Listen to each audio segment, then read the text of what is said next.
Alright, I'm gonna just make a quick video of this thing for a couple of reasons. And one, I'm gonna show you how I tune these up. Okay, so right now, we're on the antenna. We're gonna peak the pre-select. You hear it goes down. You can even see it.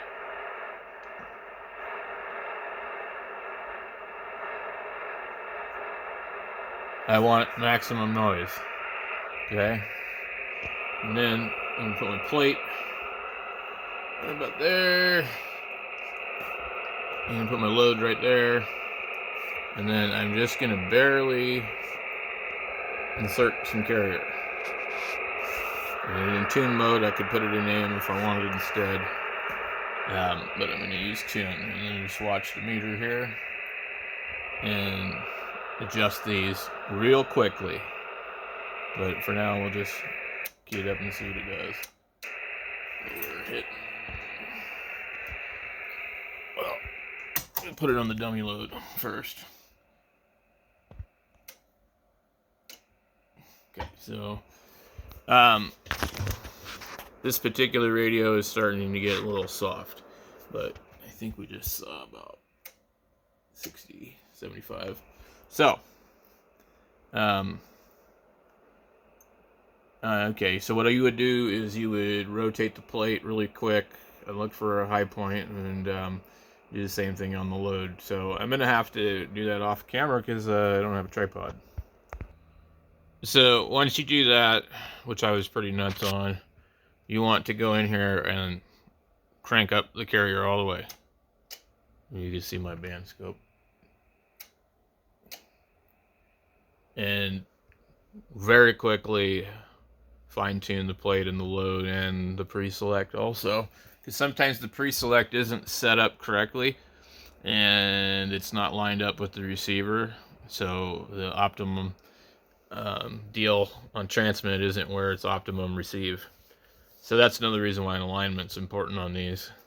So anyways, so we're on 80 meters into the dummy load, and we're about 150. It was a little bit more, but I dipped the plate. So anyways, usually you're looking for the plate where you're gonna watch your current here, and you want maximum power with the lowest amount of current being drawn.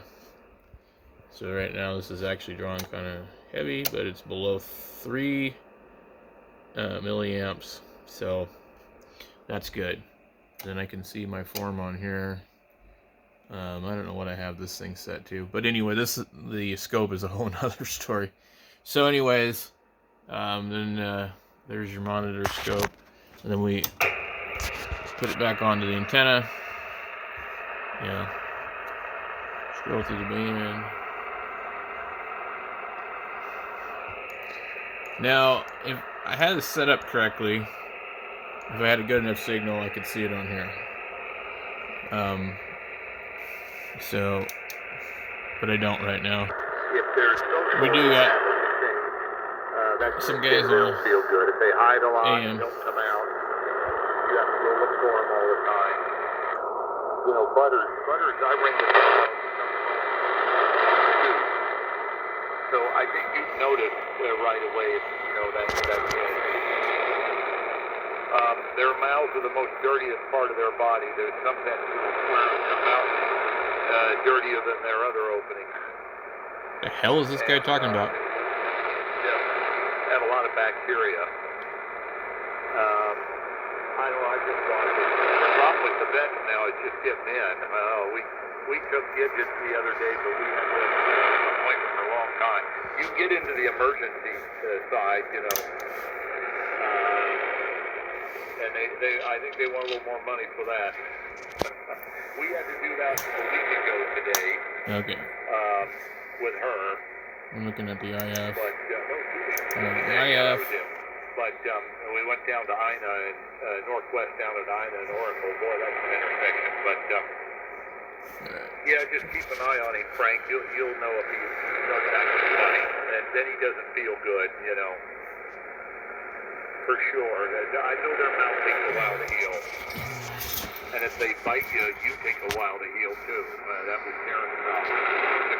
bacteria they have. What in the hell is this guy talking about? Yeah, rewiring the thing. I had to rewire a socket for a 5763. When did I? Oh, yeah, I know what it was. In the 64 rig, I had a 6L6 oscillator.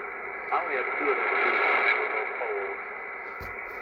And I thought I might be able to get a little more drive out of a 5763, and I had a bunch of them. So I rewired that socket. It wasn't too bad. 5763 in there, and I got a little more drive, not too much. It really didn't make much of a difference. And what else? Oh yeah, the other thing I did is I put one of those bulbs in series with a crystal socket, because I was a little evidence of heating there, but that's nothing related to your situation.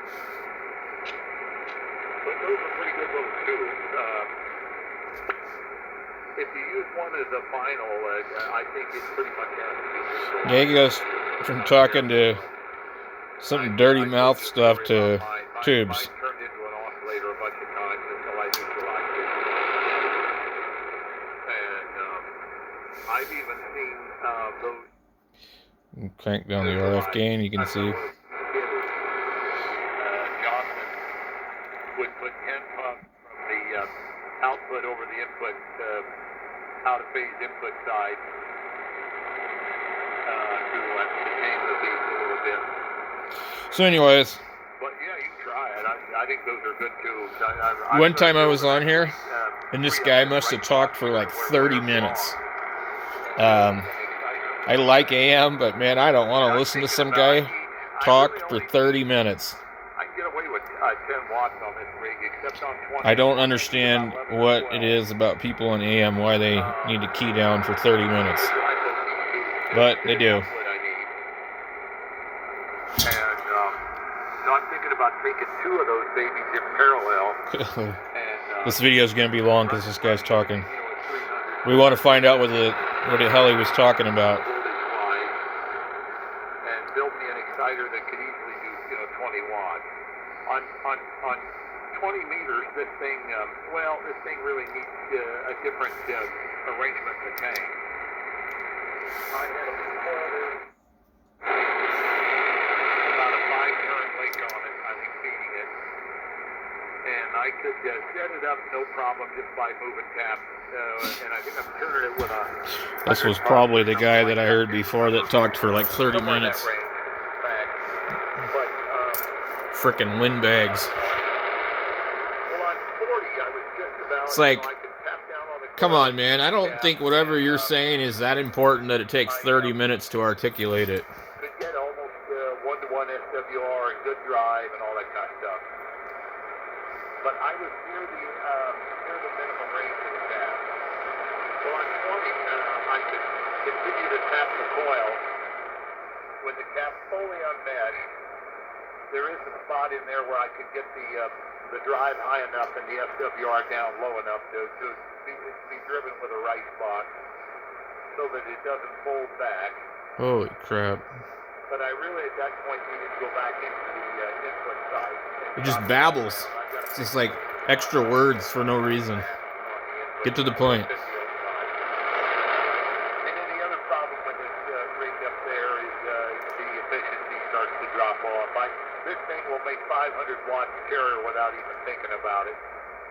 It's like these guys sound like they must be really smart, but they cannot seem to convey what they're trying to say without taking forever to do it. 430, I think, is the most I want to push this thing with a plate voltage. And it can work, and the output of the dissipation is okay, we're fine. But it's getting close. So, it's one of them things. But I think we will build an exciter with 2 of them in there and maybe 1 in the oscillator. He's got to be listening to himself talk. VFO that Gary did for me, driving all that. And I think that might work. I'm going to use those 7 suckers because I got a bunch up here, I'm sure.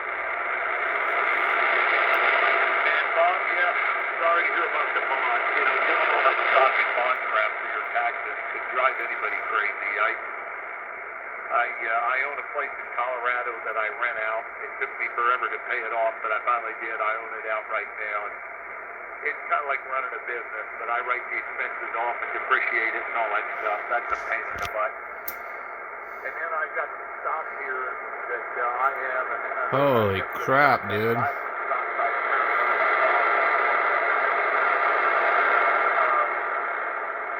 never kept too good a track of the cost basis.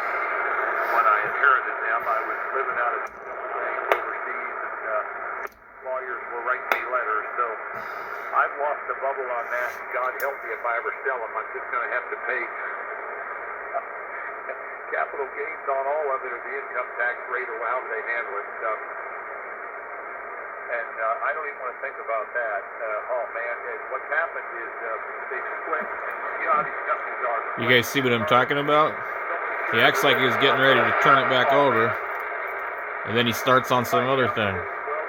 Say, you know, you probably should see a therapist and maybe talk to other people instead of spilling your guts on the radio for 30 minutes.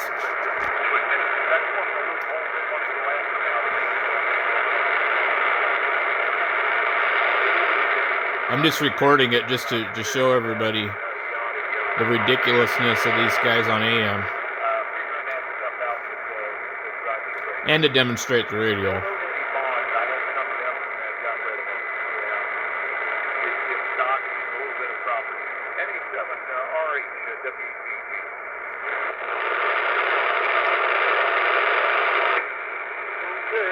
Very good, George. W-A-C-G-N-H-O-N-R-H.